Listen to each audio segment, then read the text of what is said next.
खात्रीची बातमी आणि परिसरातील घडामोडी संघटन न्यूज नेटवर्क पाहत राहा. संघटन न्यूज नेटवर्क. मी अशोक भंडारे, तहसीलदार केज.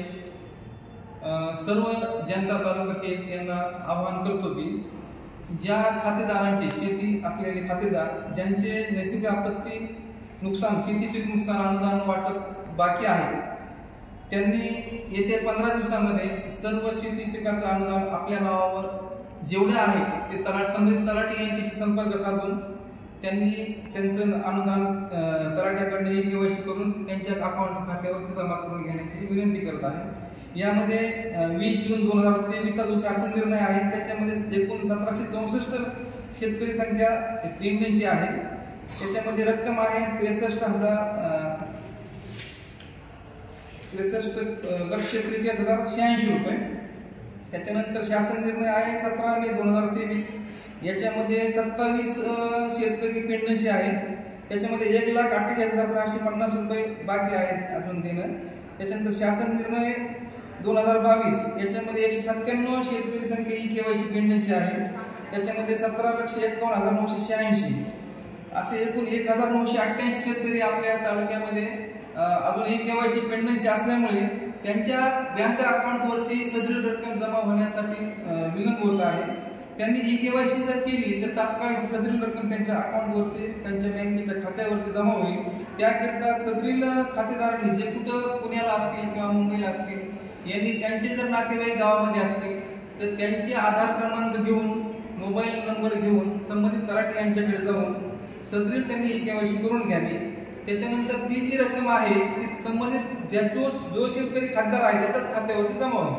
त्याच्यानंतर तलाठ्यावाल्यांनी सांगितलंय की तलाठी यांच्या जर शेतकरी तो खातेदार ओळखीचा असेल तर त्यांनाही ई-केवायसी करायला काही हरकत नाही, कारण ती रक्कम त्याच शेतकऱ्याच्या खात्यावर जमा होणार आहे.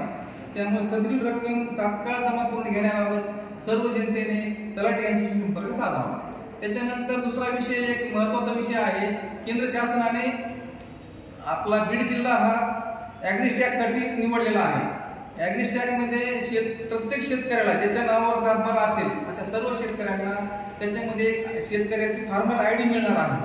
ती फार्मर आयडी येत्या 15 दिवसांमध्ये सर्व जनतेने काढून घ्यावी ज्याच्या नावावर सातबारा आहे. कारण याच्यासाठी काय होईल, ज्यांनी हे काढले त्याच्याकरता त्याला भविष्यात पूर्ण शासकीय जेवढ्या योजना असतील त्याचा फायदा त्याला मिळणार आहे.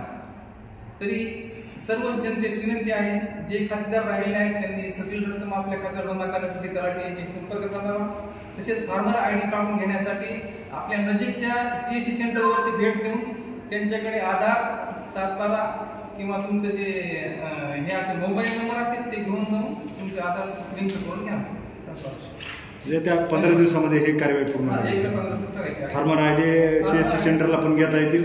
CSC सेंटरला करता येईल, दुसरीकडे नाही करता. CSC सेंटरलाच करावं, तलाठ्याकडे वगैरे नाही.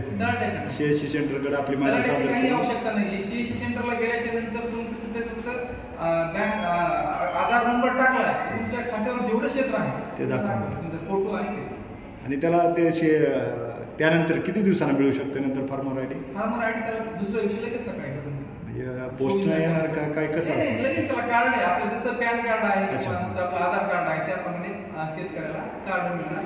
आणि त्याच्यामुळे त्याचा शेतकऱ्याला पूर्ण फायदा, इथून पुढे त्याचे सर्व जेवढे फायदे आहेत बँकेचे, तुमचं कर्ज असेल, पीक कर्ज असेल किंवा कुठलंही त्याचं काम असेल तर ते त्याच्यामुळे होणार. म्हणजे शासकीय अनुदान जे काही असतील मिळणार आहे ते सर्व त्या कार्डनुसार त्याला मिळणार. त्यामुळे ते सर्व शेतकऱ्यांना बंधनकारक आहे, आवश्यक आहे त्यांना.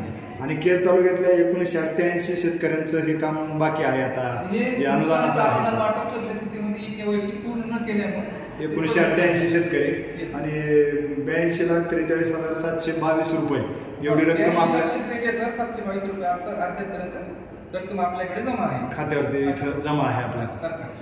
ते या 15 दिवसामध्ये शेतकऱ्यांनी पूर्ण करून घ्यायचे ते त्यांनी किंवा त्यांच्या नातेवाईकांनी. आणि जे मयत आहेत त्यांच्या वारसांनी तलाठ्याकडे जाऊन वारसाचं प्रमाणपत्र देऊन आधी त्यांची तक्रार नोंदवायची CSC सेंटरवर.